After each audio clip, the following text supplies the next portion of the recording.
everybody. Let's get started, everybody. Thank you so much for joining us on this Monday at noon, California time.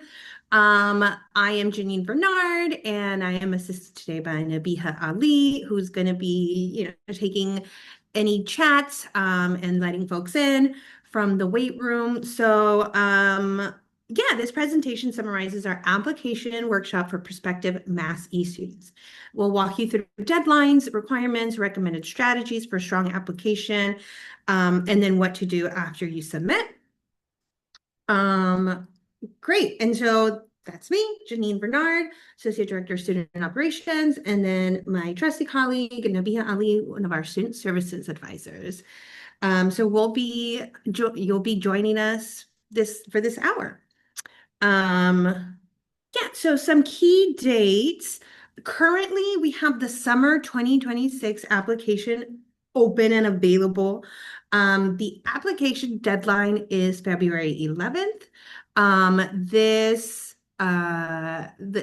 It's been open, I think, since late summer, early September, something like that, but the deadline is February 11th.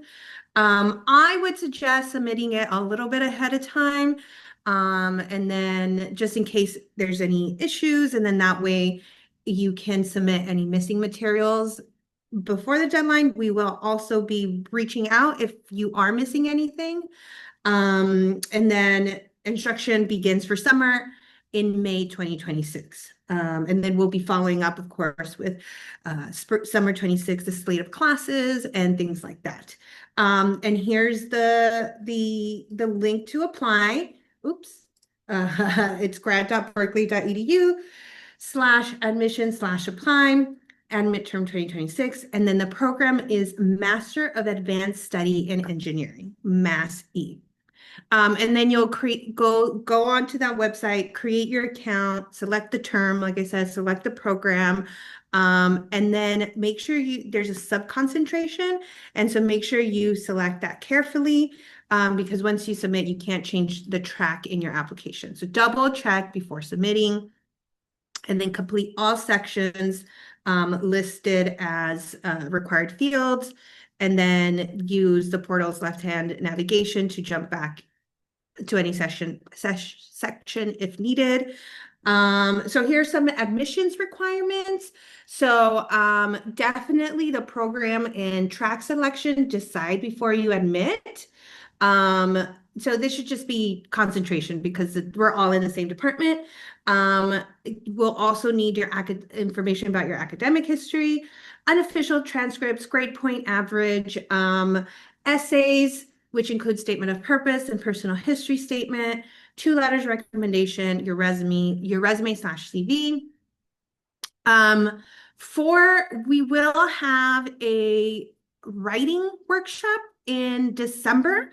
TBD, we haven't figured out the time, but then we'll also go through the statement of purpose and personal history statement, kind of what differentiates them, what you should do, and some tips and tricks that are a general kind of for all concentrations and departments.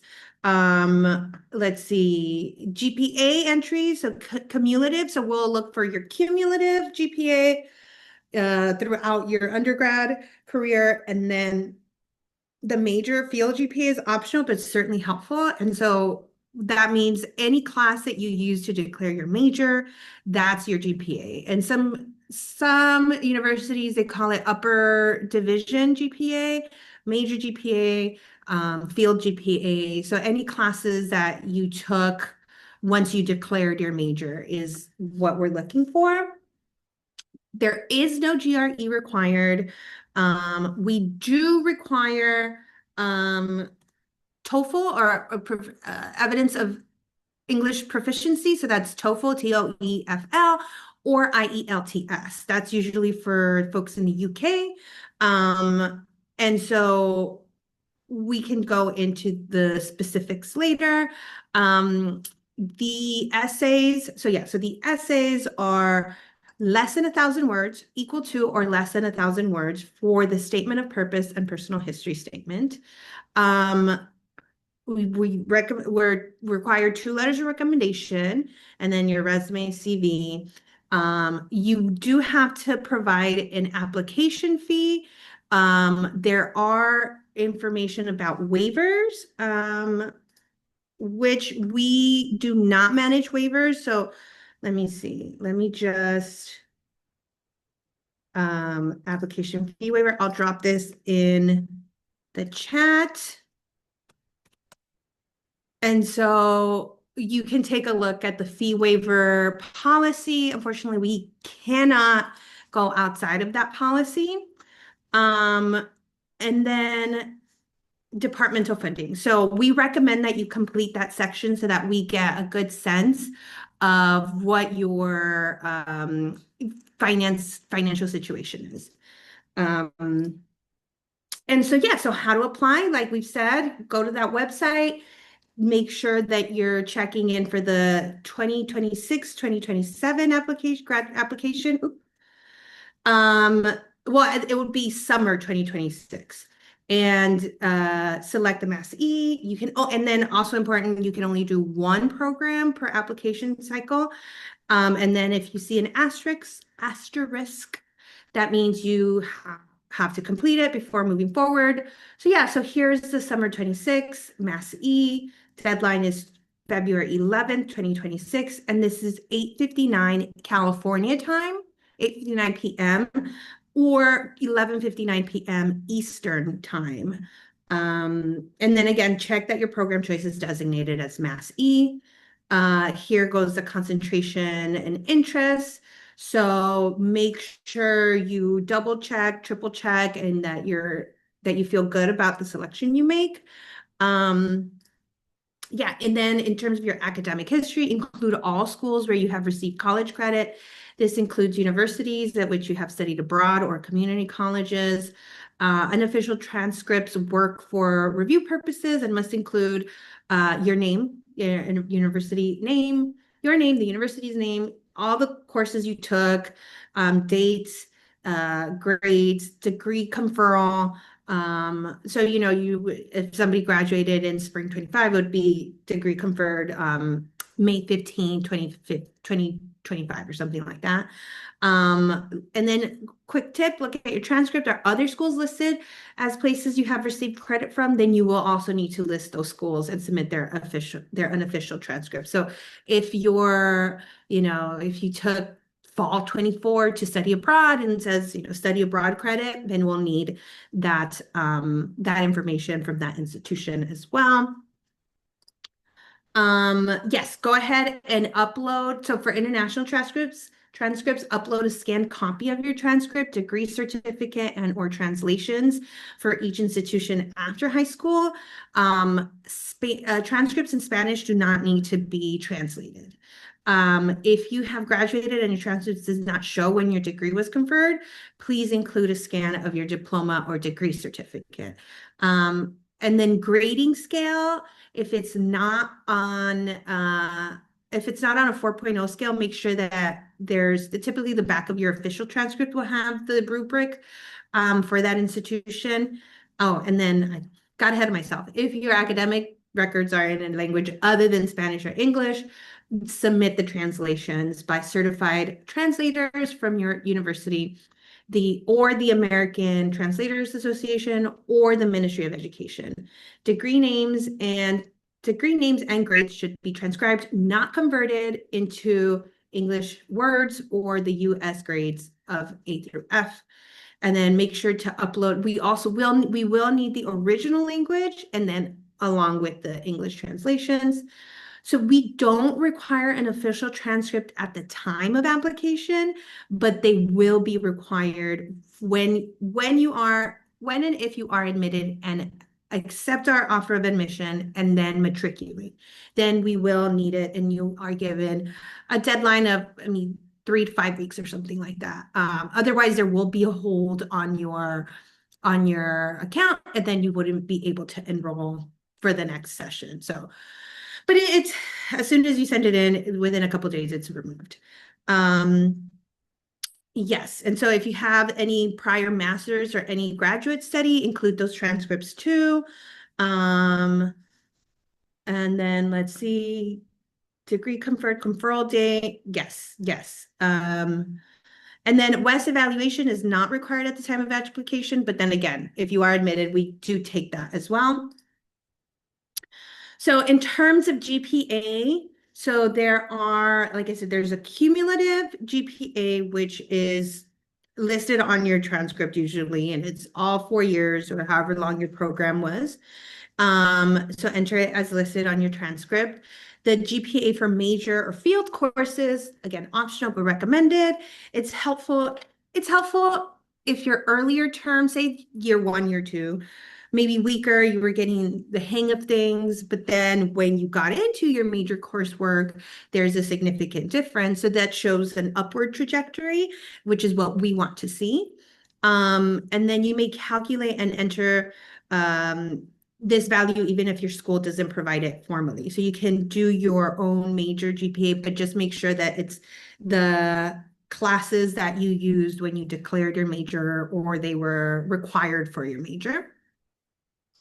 And then if your major is on another GPA scale other than 4.0, just enter it as shown.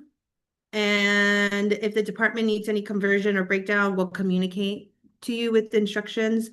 And then the major field GPA helps committees see your trajectory, like I mentioned. Upward trend in advanced or relevant courses are great. And so this is what the GPA section of the application looks like. As you can see, the advanced and then GPA for major fields, of course. And then a third one, if your intended field of study was not your major for your undergraduate degree, please calculate the GPA for all courses listed on your transcript that relate to the field of study for which you're applying. So that means, if you want to apply to, I don't know, computer science, but your background was not in computer science, but your major was not computer science, but you have taken those classes, and this is a great kind of way to share that. And then, yeah, so you can upload a calculation for your worksheet here for your advanced undergraduate GPA. If you attended an institution outside of the US, please include a calculation worksheet for your undergraduate cumulative GPA, unless it's clearly stated on your transcript. Okay. Then here are the test scores, right? So TOEFL, IELTS. This is actually kind of super important in terms of you need to have your name and email exactly the same in terms of your application and any test you're sending. So if, for example, my middle name is Carol, if I start my application as Janine Carol Bernard, but then my scores are just Janine Bernard, or I use a different email, same name, different email, or different name, same email, it's not going to do an auto merge. So double check your name, date of birth, email, and use the exact same information so that everything's auto merged. There is an eligibility to waive. Let's see. Requirements. Yeah, there is an opportunity to waive English as you're having to do that. And that is just drop the link and you can read up on that. And essentially, if say you've already you're an international student, but you maybe completed your bachelor's in the US, then you qualify for a waiver. Or if you've done a master's program outside of this in a US institution, then that can be waived as well. Basically, we want to make sure, and it always follows your country, the country where you received your basic degree from. So in some cases, we have domestic students who say maybe went to Mexico to receive their bachelor's degrees. They would need a TOEFL in that case. So the TOEFL requirement and IELTS requirement follows the home country of your basic degree institution. And so this is required, evidence of English language proficiency is required of applicants with basic degrees in which the official language is not English. Sometimes you think that it might be fine because the country, the school was in English, the courses were in English, but there's a country file database that we base our decisions on. And so if we require a TOEFL IELTS from your country, you cannot waive it, even if it was an English taught degree program. You would need to do the TOEFL IELTS or get a waiver some other way if you qualify for that. And then for the TOEFL, please be sure to submit scores using the code 4833. For purposes of admission, your most recent score must be at least 90 on the internet-based test.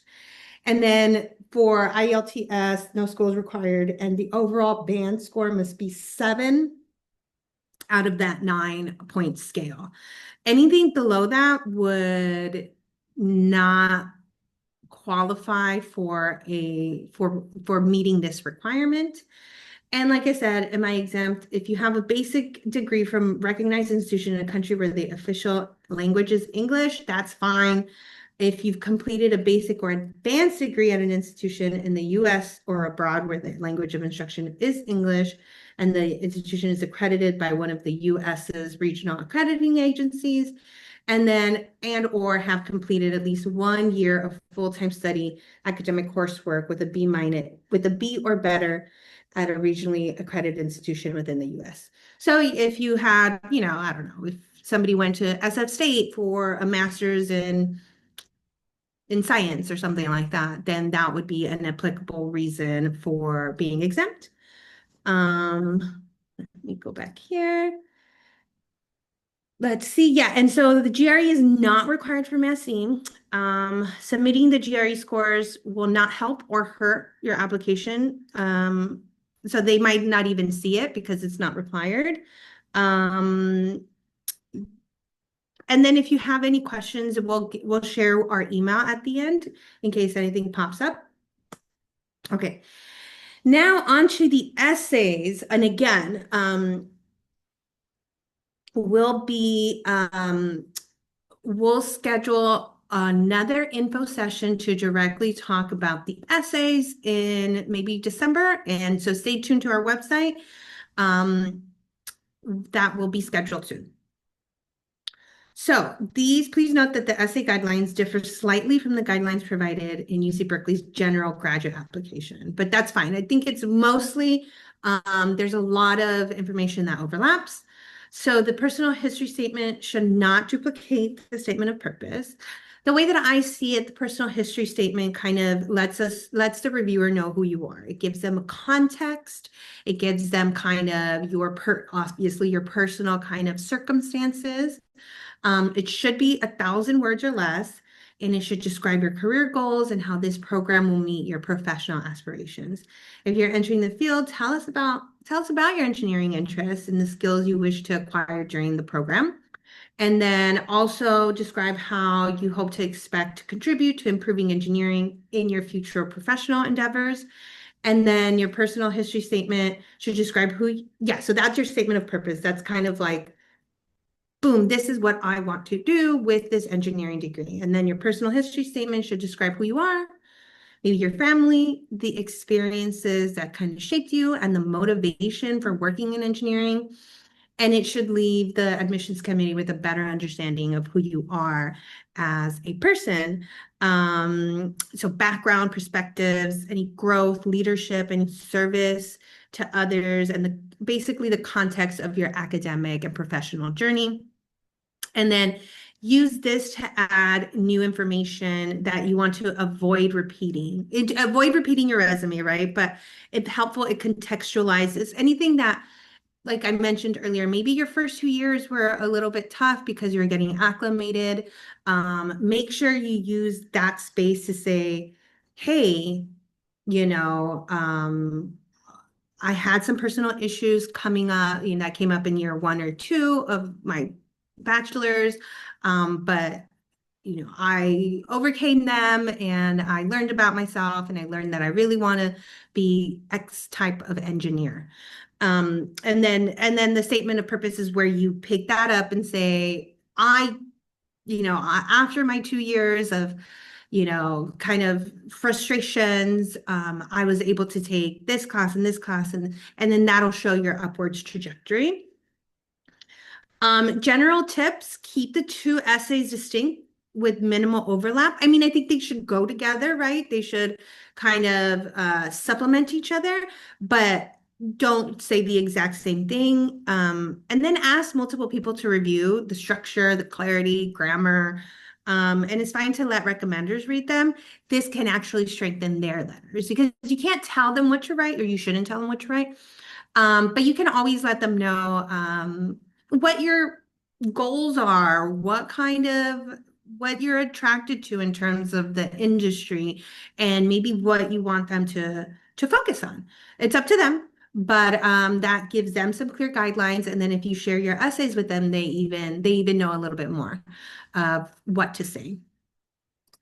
Yes. And so again, statement of purpose, you articulate your interests, your background experiences, and passion in engineering. Here's where you highlight your skills, but also the gaps in knowledge you want to expand. So yes, I'm really smart and I got all A's in like my computer science classes, but there's still a lot that I need to know, and I would love to study under or take these classes and further expand my knowledge of this concentration.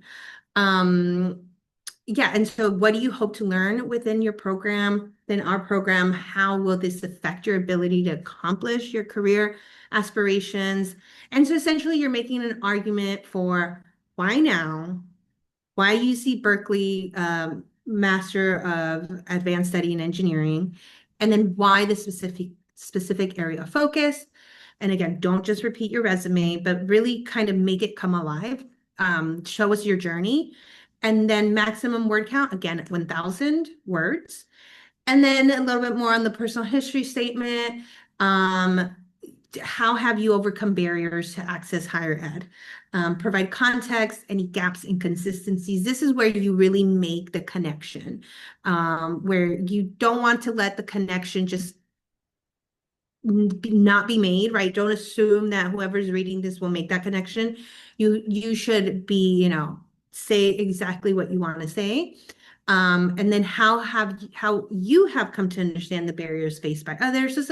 So maybe you didn't have any barriers. Maybe things were really came to you in a great way. But you have seen, we all have friends, family, colleagues who face challenges, whether family, health, financial challenges. Challenges never seem to go away. So how have you overcome them? How have you seen other people overcome them?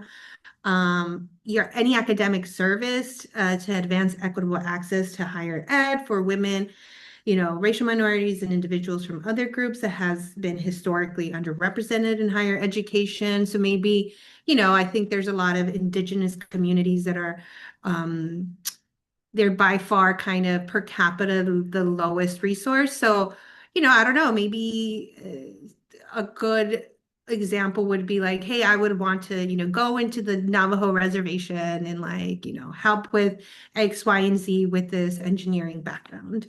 And then your research focused on any underserved populations or related issues of inequality, your leadership in such groups, and then allow yourself to reflect and express key experiences that have prepared you or motivated you to pursue graduate school in the field of engineering. So it's like maybe you've been out in the industry and you've kind of topped up, and then you say, I actually really need this master's degree so that I can start the next kind of chapter of my career.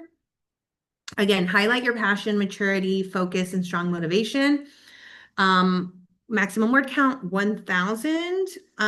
Again, don't just repeat things that have been said.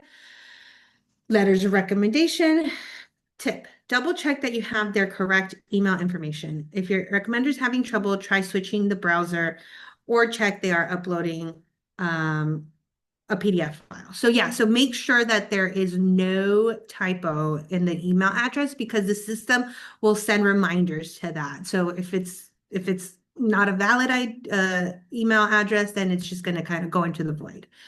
And so we require two. And I believe you can add a third, but I think they just changed it so that if you make the two letters, then you can move forward. I think it used to be that three was the default for all programs, and so the third letter would just be your name and like just to get it through.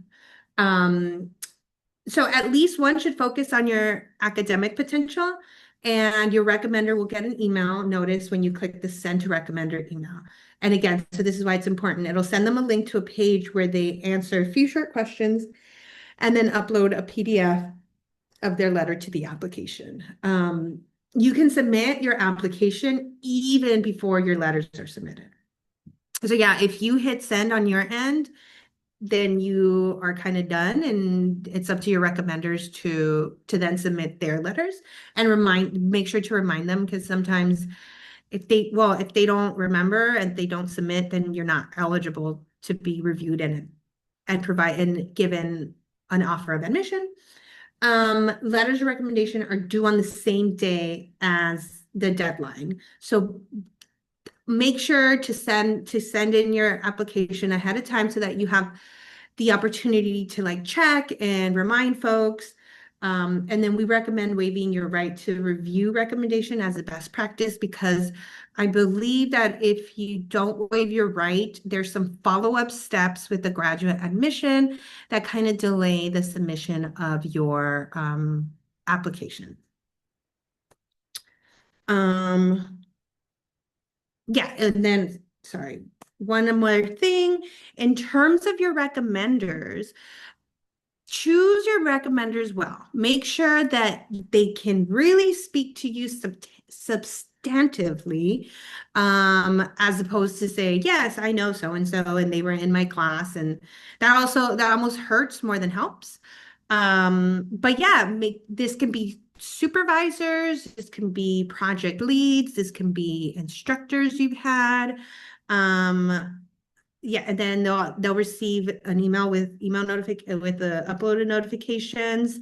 Again, yes, and then ask for recommenders to use professional email and letterhead when possible, just to make it official and professional.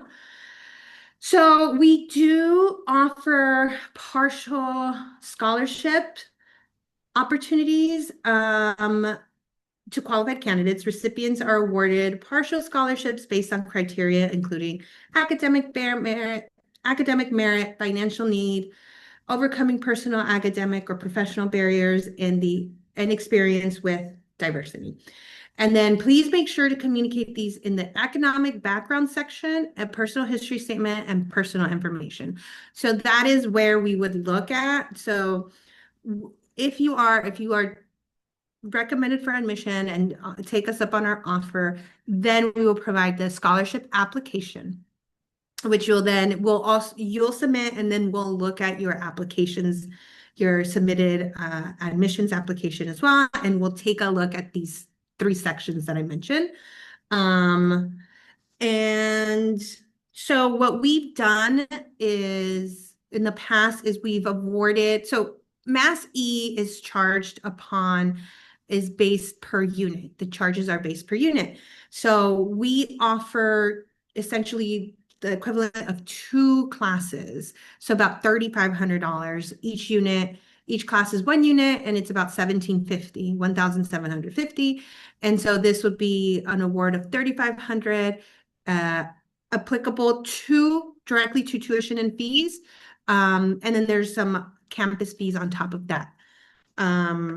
And then in terms of the funding form on the application, enter 0, the number 0, anywhere contributions are 0. So if your personal resources, family or sponsor resources, anything else, don't leave any blanks. blanks are treated as incomplete and we can't make an official decision with an incomplete, or I mean, we will make a decision that we won't award that to you if it's incomplete. And then again, use your personal history statement to explain context, family obligations, maybe multiple siblings in college, limited savings, economic conditions in your home country, or, periods of unemployment for your family or anything like that. And then typical need-based awards ranges can vary, but like I said, we're mostly doing $3,500 depending on availability and applications. But again, filling the sections completely ensures full consideration. Okay, and then in terms of the application fee, make sure you pay credit or debit cards. I linked the waiver information in a link in the chat. Again, we cannot offer waivers outside of that. They're reviewed and approved by graduate admissions, not us. And let's see, process application payment. So if you do not pay the application fee, then your application will not be submitted and will not be reviewed. And again, if you qualify for a fee waiver by the Office of Grad Admissions, please make sure to follow up on the required documents, as our department is not responsible for waivers granted by the Office of Graduate Division. So if they say, yes, but we need this document that you're missing, please make sure to follow up with them. And you can, definitely CC us so that we're in the loop. But at the end of the day, you'll have to resolve that with that unit directly. Let's see, if you expect a waiver, yeah. So, and in some cases, you may be able to submit the application without payment, and then the portal will populate a payment request later if needed. I think there's like a day or two of a grace period.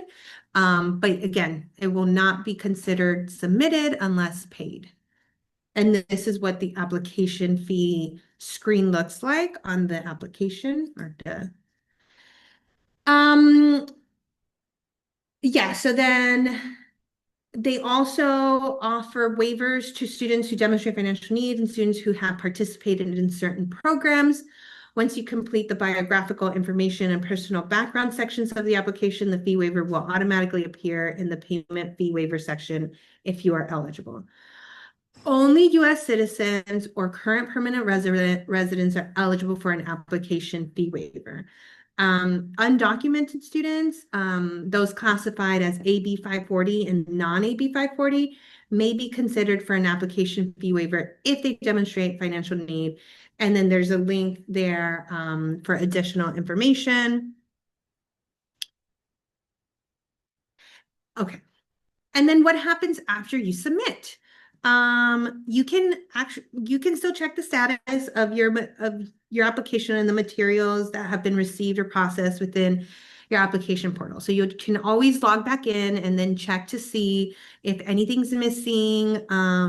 Sometimes also, like we mentioned earlier, the transcript, sometimes you're missing something. And so I may follow up, or one of my staff may follow up to ask for the degree, the certificate of degree, or things like that. So once the application closes February 11th, make sure that you are checking your application portal and your email for any follow-ups. One thing about the department is we can only recommend you for admission. So we may recommend you, but then it is the graduate division who says, oh, they're missing this degree certificate, or they're missing their TOEFL, or they're missing this. And so you will not be formally admitted until the graduate division reviews and approves and sends you that formal, you've been admitted notice. But after submission, you cannot edit application materials. So review carefully before you pay and submit. Admissions committees will review the applications and recommend the top applicants out of those completed applications. Oh my gosh. And the graduate division does, like I said, does the final review of each application, and then they provide the final approval. So departments can only ever recommend for admission. It is the graduate division who makes the graduate admissions in the graduate division who they check everything, and then once they certify that the applicant has met all the requirements, then they offer them official offer of admission. If there's anything that is missing, they will contact us and we will contact you for any follow-ups. Decisions are targeted for late February into March, but I'll go ahead and say maybe around mid-March is when we'll have the reviews done, and hopefully let you know ASAP, and then you would be ready to then matriculate in May. And then quick application checklist, statement of purpose, personal history statement, 1,000 words max, current resume or CV, two letters of recommendation required. You can disregard the EECS thing. This is from a previous presentation. And then, but make sure that if you can, include one from a former professor who can speak to your academic potential. If not professor, maybe a TA who you worked closely with, maybe some grad student who a lot of times professors don't have the time to formally take on undergrads, but maybe through their PhD students, they're able to kind of mentor. Transcripts, make sure they may be unofficial as of now for all your college level work, degree certification and translated copies if necessary, and then test scores. You can, again, disregard the GRE, but TOEFL and IELTS scores to code 4833. IELTS may not need a code. And then the last thing is make sure you pay the application fee, or that you've pursued and confirmed a fee waiver if applicable. Woo, so thank you so much for bearing with us. And here is our website and contact information. So you can email us at mass-e-support@berkeley.edu for any questions that maybe are unclear today or anything that pops up later. And now with that, I'm happy to turn it over to questions. And so I see that some questions were answered already. But somebody just said, if you're recommended for admission, what is the chance the graduate department will not present an offer of admission? In all my time that I've worked at Berkeley, 18 years, and about 17 have been in admissions and student services, I've never seen somebody who's been recommended for admission and hasn't been admitted. It may be a little bit of a lengthier process. So for example, I've had students before who had a student in economics who was international, and he was spectacular, great, all around amazing student and great future economist. We offered him a recommendation for admission. However, when faculty review all these students, they kind of don't pay attention to these like really specific things like a TOEFL score. So in his case, he had a TOEFL score that passed, that met the requirement, but it was 2 months old. 2 months too old. So what I did is I worked with graduate division, and then I said, what are the options for him? Does he have to retake it? And so we were able to put together an exception request for this admitted applicant who ended up getting in and is about to graduate, actually. We made a really good case for saying, yes, his TOEFL is about 2 months too old, but he did so well he got, close to 90. He got like 89 out of 90. So his English is nearly perfect. And, here, I think we came up with other justifiable kind of issues that they approved. And so, but that's not to say that they'll always approve, but we just have to have a really good justification. And at the end of the day, they want to make sure that we're not just admitting folks to set them up for failure, right? We want to make sure that you know English so that you can keep up with the courses and set you up for success. Yeah. So that is something that can happen. But yes. Any other questions? Anything that was unclear?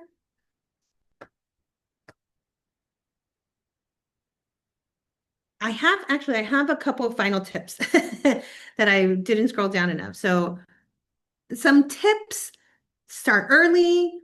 So maybe block time weekly to work on your application. Again, double check the track that you want to do.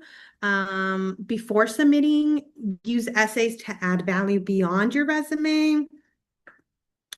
Um, and so make sure that this includes like your purpose, context, reflection, impact, and choose recommenders who can provide rich, specific examples of your readiness for Mass E. And then if something looks off, email us. We can help. Like I said, our email is mass-e-support@berkeley.edu. So oh, there you go. And I'm still unclear on the timeline of the fee waiver and submission of the app. So you look into the fee waiver now and see if you qualify. If you qualify, then when you submit, there should be instructions on the website as well. And so when you submit, it should say something, your application should say something like application fee has been waived. But that process, it's independent from us. So what I would do is, again, make sure that you understand the criteria for fee waiver, that you follow the instructions for that process, and that you submit on time.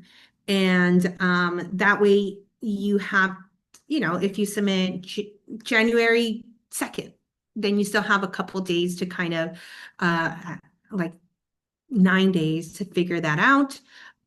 So yeah, so first look at the policy, see if you qualify, and then follow instructions for that.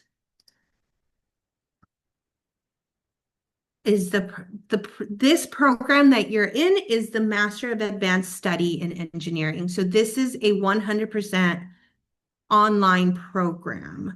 Sorry, this is the second info session in a series of 3 info sessions. So the first session was in October, and it was about the program itself. You can take a look at that on our YouTube page. In the meantime, can you look for that and then drop it in the chat? So yeah, so this is the 100% Master of Engineering, Masters of Advanced Study in Engineering, which is different than the Master of Engineering, which is a full-time on-campus 9-month program. This program, Mass E, is fully online. It's charged by the unit, and it's designed to be very flexible. And it can take anywhere from 2 to 4 years, depending on how many classes you take. And it's pretty new. So we admitted our first class in fall 2024, and we haven't graduated anybody just yet.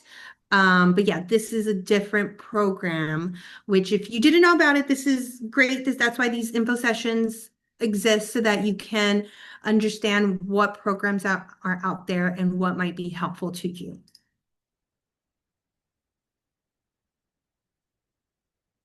Okay. Any other questions in our last 10 minutes or so?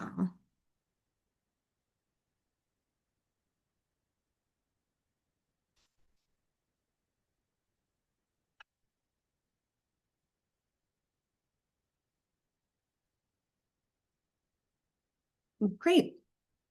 Well, if there's no other questions, thank you so much for attending. Really appreciate it. And then please look at our website for the third info session installment, and that should be sometime in December. And we should nail down that date in the next week or two, the next week before Thanksgiving. And yeah, and we look forward to seeing you there too. Thank you.